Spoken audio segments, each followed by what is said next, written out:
Luckily, it didn't take us long to jump into game one because I was about to toss my chair out of here. Forget being on the edge. This is 5 games today, and it's not your standard format. You win, you're into the grand finals. After that, it's the teams placed 6th through 25th that will continue on in the upper bracket side of things. And one thing that we've seen throughout this style of formats in Major 1 and Major 2 is you want to stay in the upper bracket. Even if you don't find a way to get that win, that is what's going to give you the easiest road to the finals. Exactly. Although the winners do qualify directly to the grand finals of the matches today, like you said, Jacob, you want to stay in uppers because uppers day 3, it's all about consistency. 25 duos from the upper bracket qualify, and then another 15 from the lower bracket. But, you know, if you can qualify day 1, it's a way to get it done. I know Levin, Mini, and Frankie were talking about it. There's 11 players competing today that have previously won an upper bracket day 1 in previous majors, and 4 of the duos that are competing today have done that as well. Queasy and Thomas, Murstache Malabuka, Vidil and Reason, Cami and Seti. These are all duos that have taken home a VR in day 1 of the upper bracket. So we'll take a look here. Janice and Pixie. They're going to be one of the duos that are going to be contested.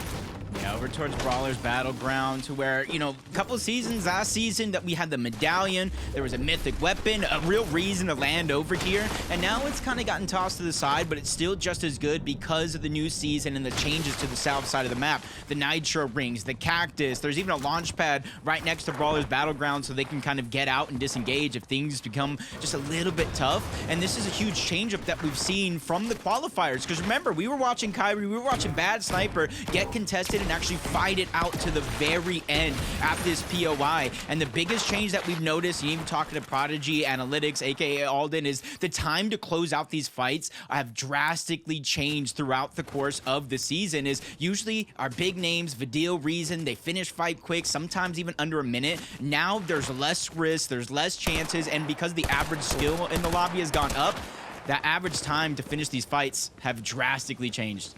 Speaking about fights, hold on a minute. I thought Vidil and Reason were going to have Sandy Steps uncontested here, but it looks like there might have been another duo that wanted to be a part of the party here, as Vidil now forced into an engagement, trying to connect some shots onto his opponent, but so far, nothing big has connected. Yeah, not just yet. Like I was talking about, there's just a huge risk in these situations, especially you're winning, you're in.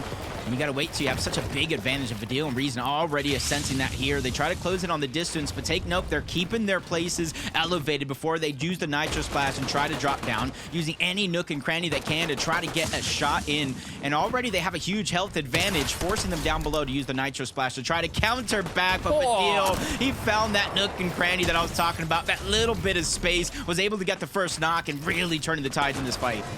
Tidy now left alone, a 2v1 situation. Vidil and Reason with the advantage, not only HP and shield, but also the player, as now a potential full piece can come through here. Wow. Shot's going to be connected. Both players are going to be cracked. Now Reason going to be forced to play a bit more aggressive here. Does not want to let Tidy have time to heal up, to recuperate those shields that he's lost. But the shots are being connected from both ends here. You want to make sure to stay together, but Vidil is going to be the one that finishes it off. It was a close call, though. If Vidil ended up getting knocked there, it could have been dangerous for Reason, but either way, good way to start off the first engagement here in Sandy Steps, claiming their POI from assuming they were not going to be contested to last minute having to take one of those engagements. Fighting in that spot's just tough. There's all these broken walls, half walls, to where you can't really build. Almost gives you a flashback of the Invitational, Veno versus Seti, where he just wasn't able to build the wall because of those uppers and the way they're placed. So just very, very unfortunate circumstances. Just like eye dropping wrists, already out of the gates, one of them going down. And Dose and Svi, this is a team that I thought starting off was going to contest Swizzy and Vanyak, and already they get a knock, just unfortunately enough. Look at eye drop angles, the pressure, and he really doesn't slow down and lose any of the confidence throughout this whole fight. I didn't get to see how many eliminations iDrop had when he was rebooting. He might have just got that one elim and then both players disengaged, but quickly enough, we switch to another engagement here. It's going to be Vico and Flixie here, who are looking to hold on to the elevation and see if they can finish up this engagement quickly. Growing right into the box with a Nitro. Nice connection from the pump shotgun as well. Now it's turned into a 2v1. Yeah, even though they kind of had a little bit of nerf to the Nitro, it just changes the way you got to use it. Shoot the wall just a little bit. You can break into it all the same. Ice is trying to fight back. He does hit a huge shot on the Flixie, but it's just not enough. When you start a fight in 2v1 and that early damage goes out, it kind of flusters you a little bit, making some decisions, but Flixie, Vico, they get the best of them, and now you can see what they were fighting for, the forecast tower. You might have switched teammates, even switched drops up a little bit, but that importance of the forecast tower is still there. Yeah, you were wondering, why is there so many builds? Why do they want this position so much? Well, that forecast tower is going to grant you vision of the upcoming zones if it ends up spawning and you're able to claim it. And that's exactly what they were fighting for. Just like Chapentini here on a different forecast tower on the opposite side of the map. I believe it's going to be Finn and his duo partner who are kind of on the receiving end of this engagement. 235 tags will connect, though. Trying to do as much damage as possible. This is the semifinals. Storm Surge is going to be activated later on, so you want to make sure to get as much damage as possible. But for Nathan and CZB, a knock is going to be all it takes. Yeah, this is a team. I know we didn't really talk about them enough, but coming into this season, you know, their placings have been progressively getting better. They're performing much more proficiently in these closed style lobbies. And, you know, I predicted them to kind of make the major last time with how well they're performing, but now they have experience on their side. Now they have a couple seasons, a couple of big fights. And now I'm looking at Nathan and CZB, even though with utmost confidence, you know, winning a game, that's one of the harder things you have to do. But with how well they've been performing week after week, major after major, don't be surprised if we see them win a couple games or a game today and advance to the grand finals. Thomas HD and Queasy. We saw Queasy talking a little bit in the pre-show, how he was feeling of some of his competitors. He actually said Cammy and Seti are looking like the most dangerous duo so far for the rest of this major. But let's see what Queasy and Thomas HD can pull off.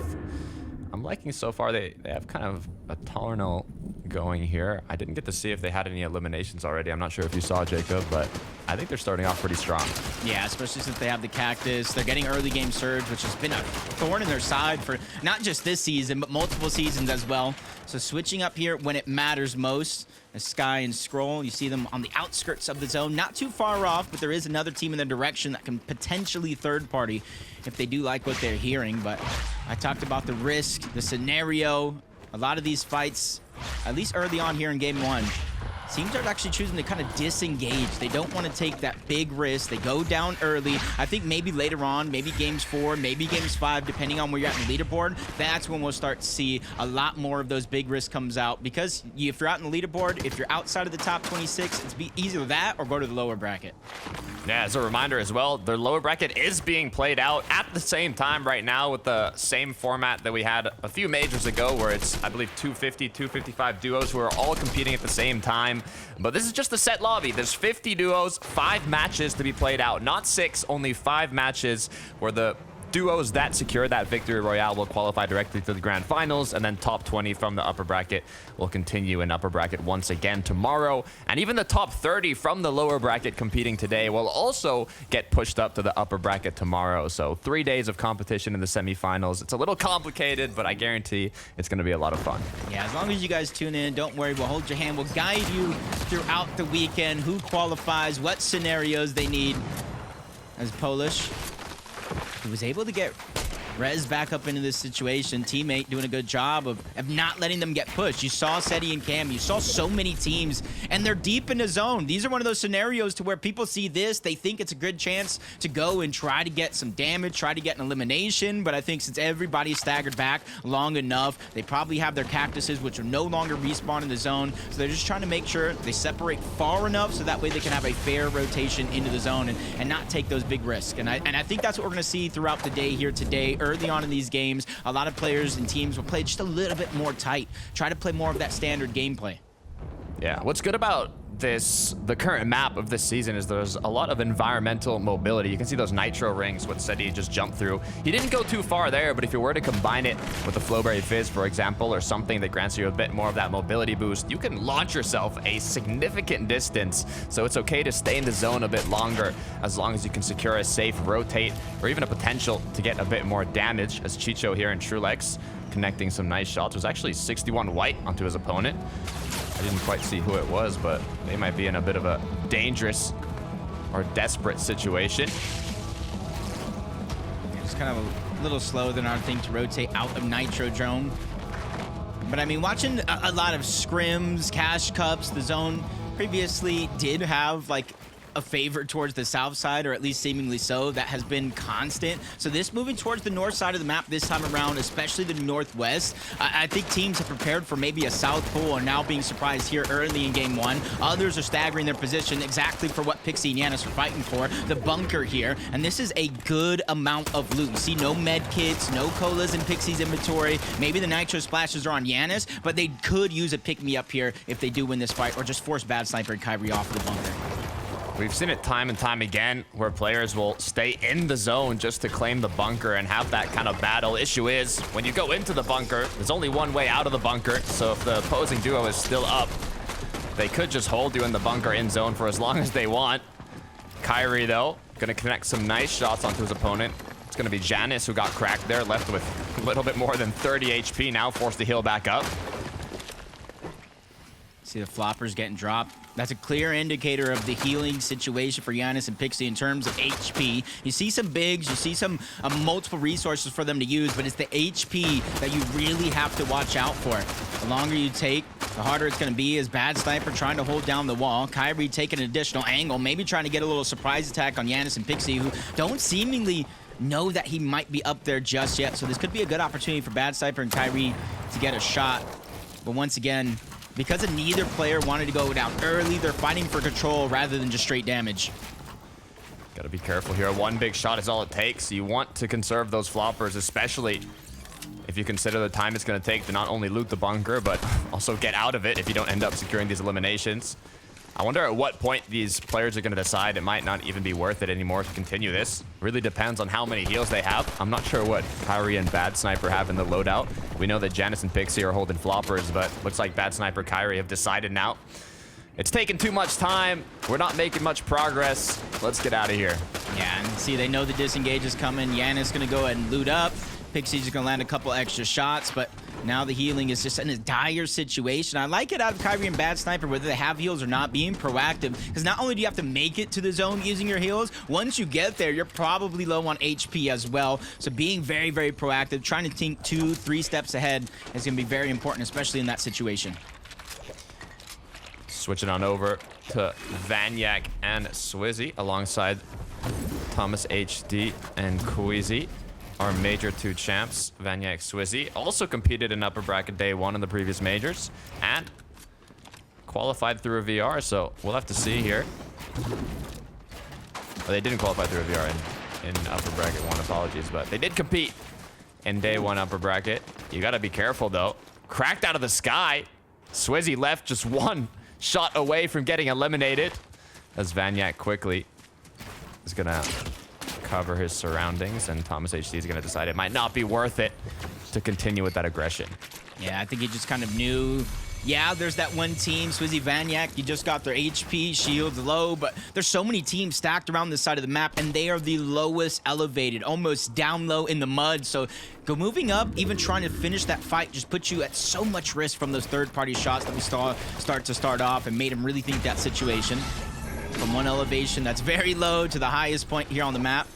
Noya and Tarps do look like they're going to be able to capture that Rift Island. And I got to ask, what do you think about that mythic, the hand cannon?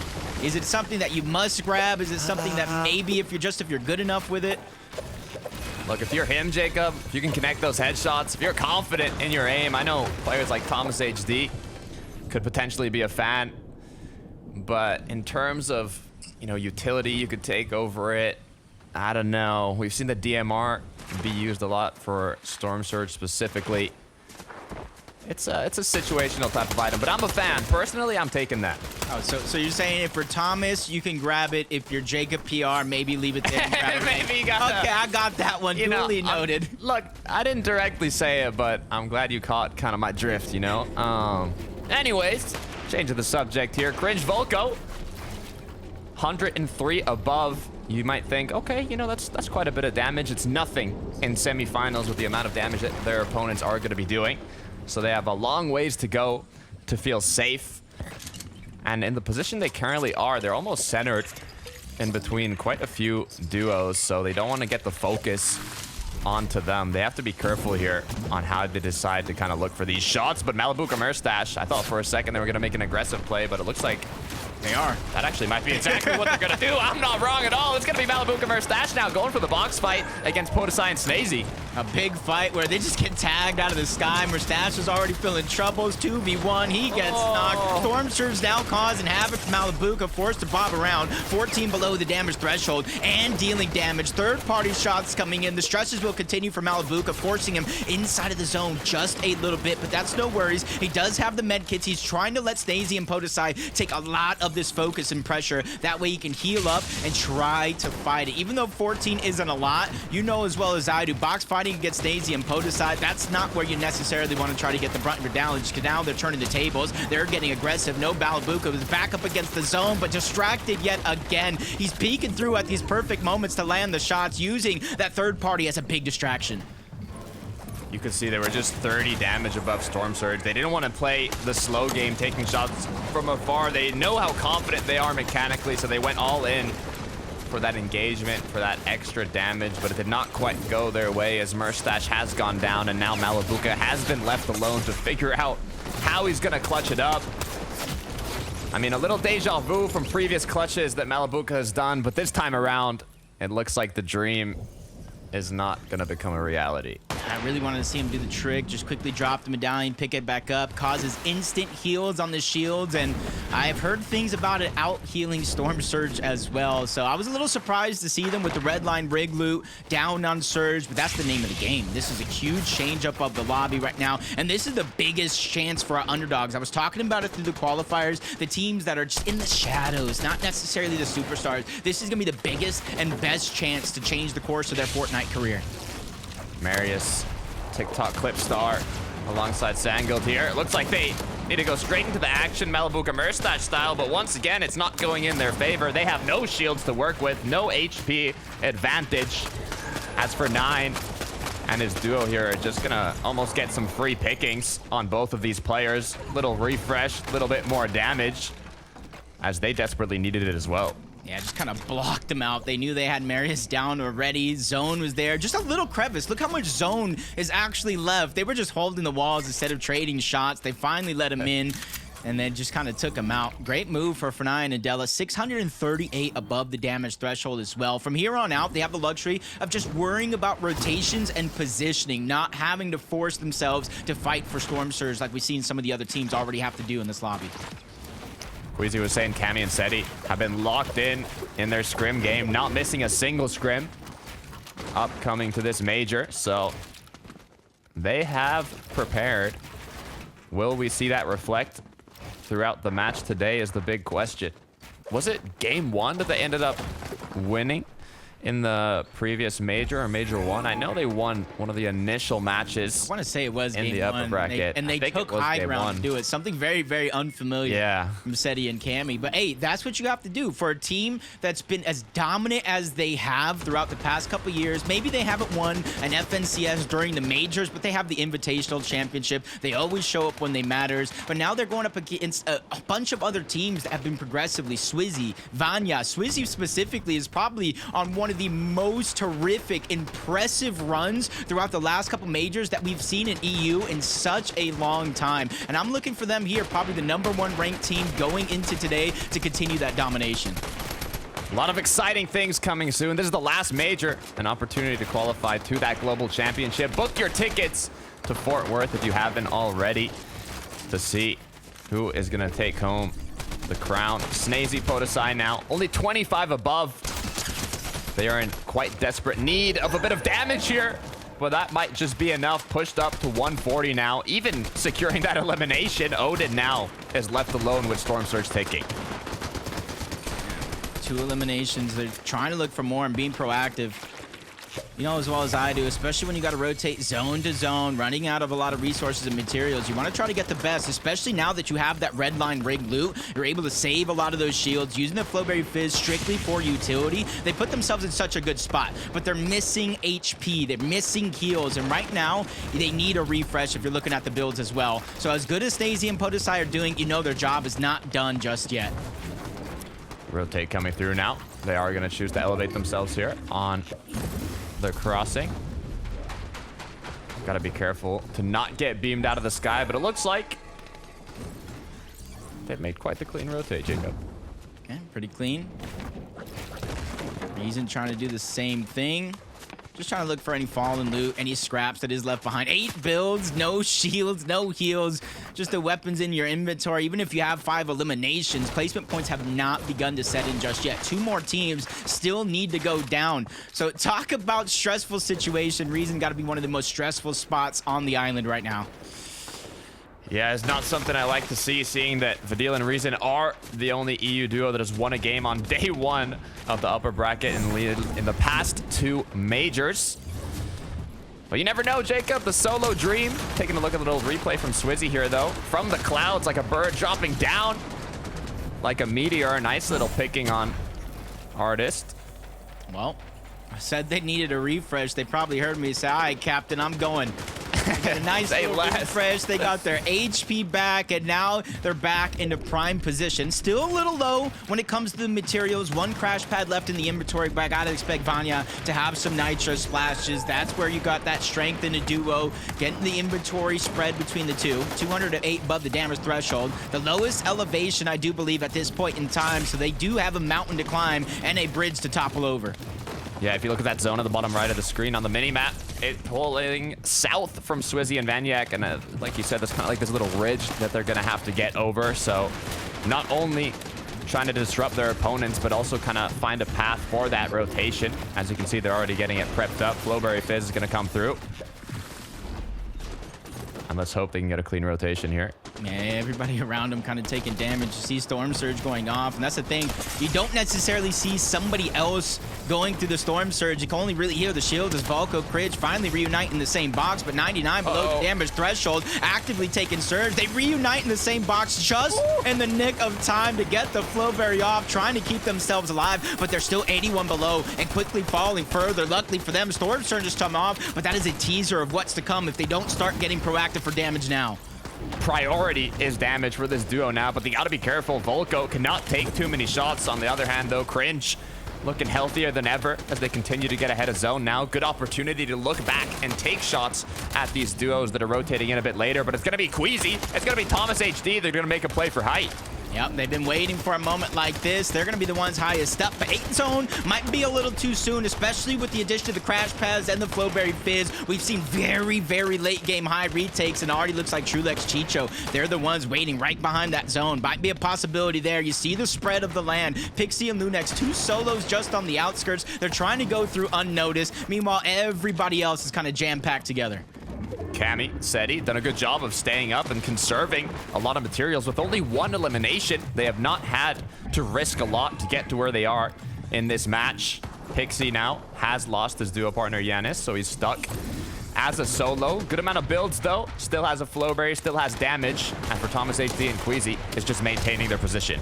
Yeah, putting pressure down from above, try to deny any opportunity as Vanyak with a nice shot on the Voltiax. Couple more players right in front. He's just trying to steal away the loot. Gets the Flowberry Fizz, a full one at that, but it comes at a sacrifice. Just getting tagged up all around. Minimal builds. He's trying to use them as wisely as possible, but that's what caused him to take some damage. Him and Swizzy momentarily separated, but Vanyak does have that win condition in his inventory. 2 medkits, so it's going to be an important thing to look at as this game continues to progress.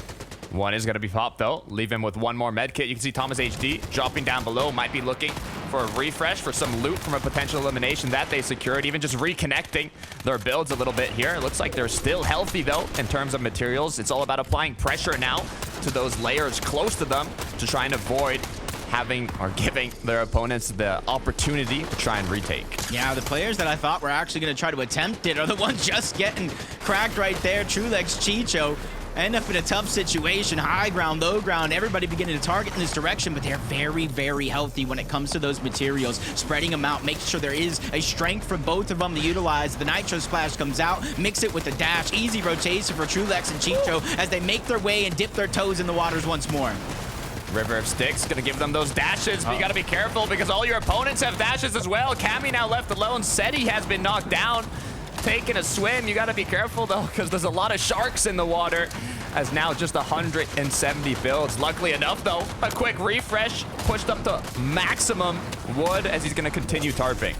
Looking like a grade A swimmer there for a moment before, unfortunately, he goes down. And all that chaos is going happening on that mid to low layer. Everybody else, Queasy, Thomas, they're just looking down, smiling ear to ear, knowing they likely have this one in the bag as Chicho's left by himself. A tall task, but it climbs up the mountain, and he's quick to react. He makes his way up there, making it for a great chance to look back and try to find any opportunities. Incredibly efficient use of the dashes here by Chicho, conserving as many materials as possible, but he is going to be running low now. You got to be careful as you got to find a solo. You don't want to go against the duo if you're in Chicho's position here. Try and find someone that might be low on loot, low on mats, as Nathan and CZB are going to continue with that chemistry, tarping together. The continued experience season after season paying off. Uncontested Grand Glacier, 4 eliminations. This is just game 1, and these guys are looking like they have a chance to go to the grand finals. But they got so many big names, so many FNCS champions in their path, Swizzy and Vanya being one of them, and they're quickly trying to box them out, but the zone is moving in their direction. Blessing in disguise for CZB and Nathan. The Major 2 champions, Swizzy and Banyak. Swizzy alone with 7 eliminations, popping off in this first match of the day. Still so many duos are up. It is gonna be incredibly difficult to secure the VR, but Banyak goes down, Swizzy goes down, Nathan with 2 quick elims, and CZB is still up. They haven't had the chance to grab all that loot just yet, or at least not the medallion. The HP, the medkits, the heal scenarios here is going to be huge for CZB and Nathan. We know Nathan has none. Queasy healing off backside of zone. Where's Thomas? Where's Queasy? QNDX and Phantom out of nowhere, looking for a big opportunity to steal the game. But Phantom's going to go down. QNDX by himself. CZB is gone. One-on-one with Queasy, the backside of zone. But QNDX has no heals, no medkits. Queasy could have a chance with one more left in the inventory to pull off a big win here, controlling height from 8th zone all the way to 12. Very little people could contest them until QNDX and Phantom all the way from Middle East, winning game 1 in the EU semifinals.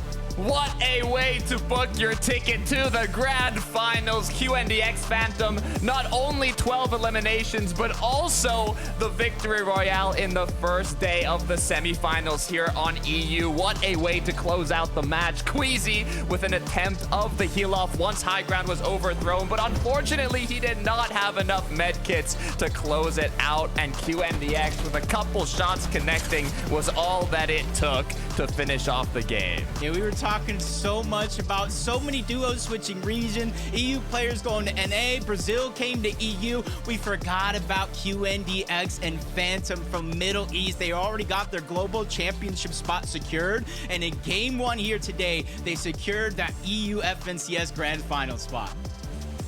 What a way to close it out. So much just went down, but we need to toss to a quick break while we can refresh our minds and update that leaderboard to see what's changed. So we'll see you shortly.